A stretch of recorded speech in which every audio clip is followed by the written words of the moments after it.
അടുത്ത ദശാബ്ദത്തിനുള്ളിൽ life science മേഖലയിൽ 20,000 തൊഴിലവസരങ്ങൾ അബുദാബിയിൽ സൃഷ്ടിക്കപ്പെടുമെന്ന് പ്രതീക്ഷിക്കുന്നതായി റിപ്പോർട്ടുകൾ. 2035 അബുദാബി GDPയിലേക്ക് 100 ബില്യൺ ദിർഹം അധികമായി കൂട്ടിച്ചേർക്കുമെന്നും ലൈഫ് സയൻസ് മേഖലയിൽ 20,000 തൊഴിലവസരങ്ങൾ സൃഷ്ടിക്കുമെന്ന് പ്രതീക്ഷിക്കുന്നതായും അബുദാബി എക്സിക്യൂട്ടീവ് കൗൺസിൽ അംഗവും ആരോഗ്യവകുപ്പ് ചെയർമാനുമായ മൻസൂർ അൽ മൻസൂരി കഴിഞ്ഞ ദിവസം അബുദാബി ഫിനാൻസ് വീക്കിൽ പറഞ്ഞു.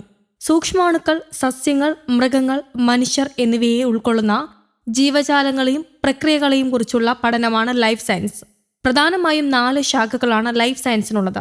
ബയോളജി, അനാട്ടമി, അസ്ട്രോബയോളജി, ബയോടെക്നോളജി കൂടാതെ മറ്റ് ചില ശാഖകളുമുണ്ട്. നമ്മളെ സംബന്ധിച്ചിടത്തോളം ആരോഗ്യമാണ് ഏറ്റവും പ്രധാനപ്പെട്ടതെന്നും മൻസൂർ അൽ മൻസൂരി പറഞ്ഞു. നമ്മുടെ ആരോഗ്യമാണ് നമ്മുടെ സമ്പത്ത്. ആരോഗ്യമുള്ള ഒരു ജനസംഖ്യ സാമൂഹിക ക്ഷേമം ഉറപ്പാക്കുകയും സാമ്പത്തിക വളർച്ചയ്ക്ക് ഇന്ധനമാകുകയും ചെയ്യുന്നു. നമ്മുടെ ജനസംഖ്യയുടെ ആരോഗ്യകരമായ ജീവിതശൈലിയിൽ മികവ് പുലർത്തുന്നതിന് വ്യക്തിഗതവും പ്രതിരോധപരവുമായ പരിചരണം നൽകിക്കൊണ്ട് ഏറ്റവും ബുദ്ധിപരവും കാര്യക്ഷമവുമായ സംവിധാനം സൃഷ്ടിക്കാൻ ഞങ്ങൾ ലക്ഷ്യമിടുന്നുവെന്നാണ് അദ്ദേഹം പറഞ്ഞത്. ഭാവിയിൽ അബുദാബി നടപ്പിലാക്കുന്ന ഈ പദ്ധതിയിലൂടെ ഒരുപാട് വിദേശികൾക്ക് ഗുണം ചെയ്യുമെന്നാണ് കരുതപ്പെടുന്നത്. സ്വദേശിവൽക്കരണം നടപ്പിലാക്കുന്ന പല ഗൾഫ് രാജ്യങ്ങൾക്കും ഈ മേഖലയിലേക്ക് വിദേശികളെയും വേണ്ടി വന്നേക്കാം. ഇന്ത്യക്കാർക്ക് അടക്കമുള്ളവർക്ക് ഈ അവസരം മുതലെടുക്കാൻ സാധിക്കുമെന്നാണ് കരുതുന്നത്.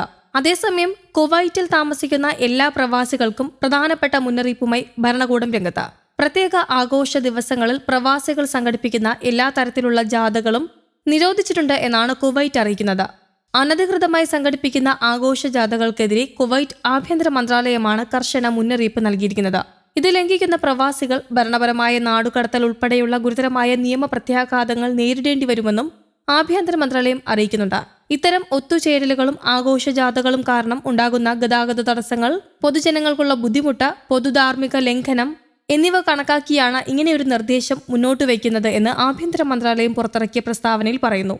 ഇങ്ങനെയുള്ള പ്രവർത്തനങ്ങൾ പൊതുജനങ്ങൾക്ക് അസൗകര്യമുണ്ടാക്കുക മാത്രമല്ല സമൂഹത്തിന്റെ സുരക്ഷയ്ക്ക് അപകട സാധ്യതകൾ ഉണ്ടാക്കുകയും ചെയ്യുന്നെന്നും മന്ത്രാലയം വ്യക്തമാക്കുന്നു. രാജ്യത്ത് സ്ഥാപിതമായ നിയമങ്ങളും ചട്ടങ്ങളുമായും സുരക്ഷാ നടപടികളുമായും പ്രവാസികൾ പൂർണ്ണമായും സഹകരിക്കണമെന്നും അധികാരികൾ അഭ്യർത്ഥിക്കുന്നുണ്ട്.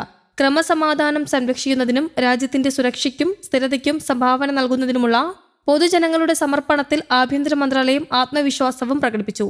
കുവൈറ്റിലെ എല്ലാ താമസക്കാർക്കും പൗരന്മാർക്കും സുരക്ഷിതമായ അന്തരീക്ഷം ഉണ്ടാക്കിയെടുക്കുന്നതിന്റെ ഭാഗമായിട്ടാണ് പുതിയ തീരുമാനങ്ങളെന്ന് മന്ത്രാലയം വ്യക്തമാക്കി. അതേസമയം മലയാളികൾ ഉൾപ്പെടെ ലക്ഷക്കണക്കിന് പ്രവാസികളാണ് ഗൾഫ് മേഖലയിൽ ജോലി ചെയ്യുന്നത്.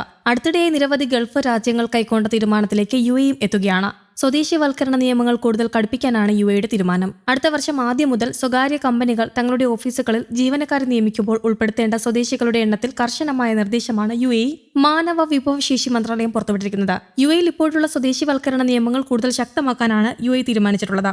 വൻകിട കമ്പനികളെക്കാൾ കൂടുതലായി നിയമം ബാധിക്കുന്നതാകട്ടെ ഇടത്തരം കമ്പനികളെയായിരിക്കും. 20 മുതൽ 49 ജീവനക്കാർ വരെയുള്ള സ്വകാര്യ കമ്പനികളിൽ 2 സ്വദേശി ജീവനക്കാർ നിർബന്ധമാക്കുന്നതാണ് പുതിയ ഉത്തരവ്. നിലവിൽ 50 ജീവനക്കാർക്ക് മുകളിലുള്ള കമ്പനികൾക്ക് മാത്രമാണ് ഈ ചട്ടം ബാധകമായിരുന്നത്.